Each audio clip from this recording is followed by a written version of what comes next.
बिस्मिल्लाहिर्रहमानिर्रहीम। अस्सलाम वालेकुम मोहतरम किसान दोस्तों, उम्मीद करता हूँ आप सब खैरियत से होंगे। अल्लाह ताला आप सबको खुश रखे। दोस्तों, इस दफ़ा फीड मिलों ने जो है किसानों के साथ बहुत ज़्यादती की और अरबों रुपए का किसानों का इसके नतीजे में नुकसान हुआ। तो उन्होंने तलब और रसद का बहाना बना के रेट अपनी मर्ज़ी से किए, हालांकि उन्हें ज़रूरत थी। और उन्होंने सीज़न शुरू होने से पहले 5,000 रुपये में भी मक्की ख़रीदी थी। देखें, ये तलब और रसद का बहाना अगर ये बना रहे हैं तो इससे पहले कपास का अगर हम देखें तो जब इलाके में सिर्फ कपास होती थी, मकई मौजूद भी नहीं थी, तो उस वक्त जो है कपास बहुत ज़्यादा हो गई थी मार्केट में। और उस वक्त मैं जब छोटा था तो मुझे याद है कि जगह जगह पर कपास की फैक्ट्रियां खुल गई थी। हमारे 3-4 किलोमीटर के एक रोड में तकरीबन 4 से 5 जो है फैक्ट्रियां लग गई थी। यानी इतनी मेलसी का एरिया है ये, तो इतनी ज़्यादा जो है कपास की फैक्ट्रियां, यानी इतनी ज़्यादा कपास हो गई थी। तो जब उसका रेट जो है वो कम किया गया तो किसानों ने उसके मुतबादिल ढूंढना शुरू कर दिए। फ़र्ज़ किया वो मकई की तरफ आए, वो धान की तरफ आए, वो टनल की तरफ काफ़ी ज़्यादा लोग चले गए। पूरा एरिया जो है वो पूरे मौज़े चले गए टनल की तरफ, सब्ज़ियों की तरफ, और उन्होंने उस फसल को काश्त करना, कपास को काश्त करना छोड़ दिया। उसके नतीजे में कपास जो है वो जब काश्त होना कम हुई तो फैक्ट्रियां मजबूरन जो है वो बंद करना पड़ी। अब उन फैक्ट्रियों में जो है वो मकई सूख रही होती है या वो फारिग पड़ी रहती हैं पूरे 6-6 महीने, साल। तो अब वो फड़ बने हुए हैं, वो मकई की ख़रीदारी के सेंटर्स बने हुए हैं। तो इसी तरीके से जो ये इस दफ़ा फैक्ट्री वालों ने किया है मिली भगत के साथ, कि उन्होंने मकई के रेट्स बहुत कम कर दिए और अपनी मनमानी कर रहे हैं। इसके नतीजे में हो क्या रहा है कि धान की तरफ लोग ज़्यादा बढ़ रहे हैं।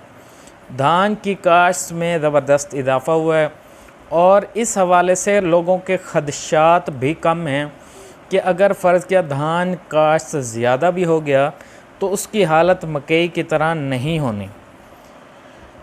उसकी वजह यह है कि धान जो है या चावल पूरी दुनिया में खाया जाता है और पूरी दुनिया में ये प्राइमरी फूड है। यानी कि कुछ लोग जो है वहाँ तो गंदम कई मुल्कों में इस्तेमाल नहीं होती, चावल जो है प्राइमरी फूड के तौर पर, पहली खुराक के तौर पर इस्तेमाल होता है। तो इसकी एक्सपोर्ट बहुत ज़्यादा है। पिछले दिनों में हमने देखा कि बार्टर ट्रेड के पाकिस्तान ने मुआहदे किए ईरान के साथ, अफ़गानिस्तान के साथ, रशिया के साथ। बार्टर ट्रेड का मतलब है कि वो वहाँ से ऑयल ख़रीदेंगे, वहाँ से जो दूसरी जो है टेक्सटाइल के हवाले से मशीनरी या दूसरी मशीनरी वगैरह वो चीज़ें ख़रीदेंगे और उनको देंगे क्या, उनको चावल, सब्ज़ियाँ, ये चीज़ें देंगे।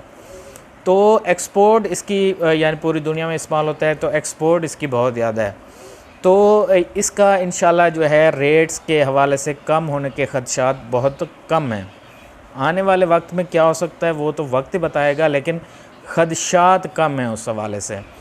तो इस दफ़ा जब लोग शिफ्ट कर गए हैं इसकी धान की तरफ, मुंजी की तरफ, अगर ये रेट इसी तरीके से कम रहे और अगले सीज़न में भी यही रेट रहा, सर्दियों में जब जो है एवरेज जो है वो 75-80 मन आती है, तो फिर भी यही 2,2100 रेट रहा, तो फिर तो बिल्कुल ही लोग जो है इसे काश्त करना छोड़ देंगे।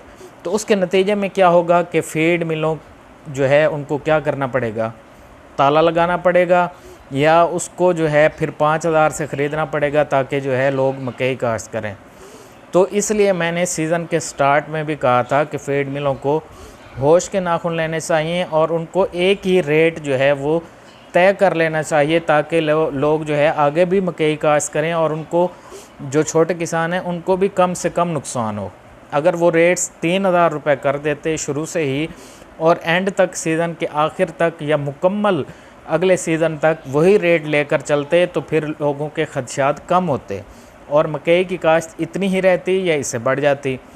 तो इससे अब जो है मज़ीद जो है अब वक्त गुज़रता जा रहा है। अब भी फीड मिलों को होश के नाखून लेने चाहिए, रेट को बढ़ाना चाहिए, कम से कम 3,000 करना चाहिए ताकि जो है वो जो ज़मीनें पड़ी हैं उनमें तो मकई काश्त हो और आने वाले वक्तों में भी मकई काश्त हो, ताकि उनको ये जो है उनको जब करोड़ों का नुकसान हुआ और उन्हें फीड मिलें बंद करना पड़ी तो फिर लग पता जाएगा। तो ये जो है बड़ी एक अलार्मिंग सिचुएशन है। अब तो वो फ़ायदा उठा लेंगे इस चीज़ से, किसानों की मजबूरी से अब तो फ़ायदा उठा लेंगे, लेकिन अल्टीमेटली यही चीज़ उनको आने वाले दिनों में नुकसान देने वाली है और फिर उनको रेट्स जो है वो 5000 करना पड़ेंगे या अपने फीड मिलें बंद करना पड़ेंगी।